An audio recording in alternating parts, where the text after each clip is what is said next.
Bunfagam says, was Zoro's fight against King disappointing? I mean, I've talked about this before, but I think that I went back and reread the Mr. One fight, right? And then I read the King fight.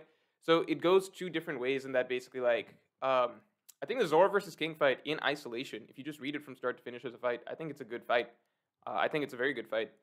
I think in a vacuum, it's probably one of Zoro's top three fights, top two fight. I still put Zoro versus Mr. One up above it a little bit just because of the way that it was paced, drawn. It felt like Zoro versus King was kind of playing out the same beats of that fight very, very similarly. So it's kind of, the second version of that fight, right? I found Zoro versus Mr. One to be a bit more dramatic, a bit more compelling.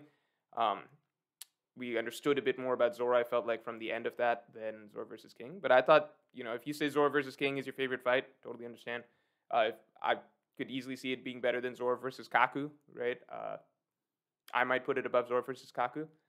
So I say that in isolation. I think like if you just line up all of Zoro's fights and you're just reading them one after another, I would say Zoro versus King is top two, right? Worst top three or something like that, right? Some happily have it top one. I totally get that. Where the word disappointing might come in. So there's isolation, what the fight is, versus the like in a vacuum, what's the fight versus what's the context of the fight. I think in the context of the fight, being that this was essentially the entire New World in the making, right? The entire New World has been built up to taking on a Yonko crew, right? Zoro versus King, like Zoro versus a Yonko first mate.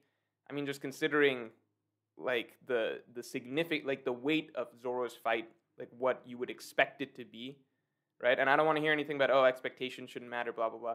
No, like if Zoro one shot at Mr. One, you'd be like, oh, that was a fucking arc, right? Like this is essentially all of the New World arcs have been building towards this specific conflict, right?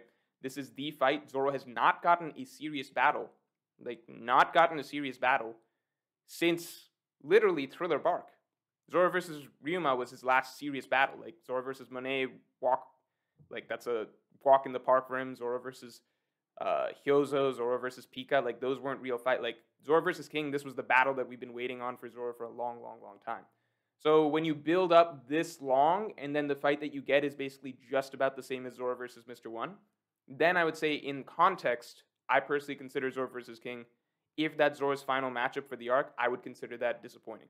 You know what I mean? So the context matters, right? The same way that like, you have to understand like Zoro versus Mr. One, Zoro versus like Zoro, like pre-time skip, Zoro was getting good fights every other arc, right? Zoro versus Ohm, Zoro versus Mr. One, Zoro versus Kaku, Zoro versus Ryuma, right? Like we talk about Zoro versus Mr. One being a really good fight, but Zoro was also getting serious fights like every other week, right?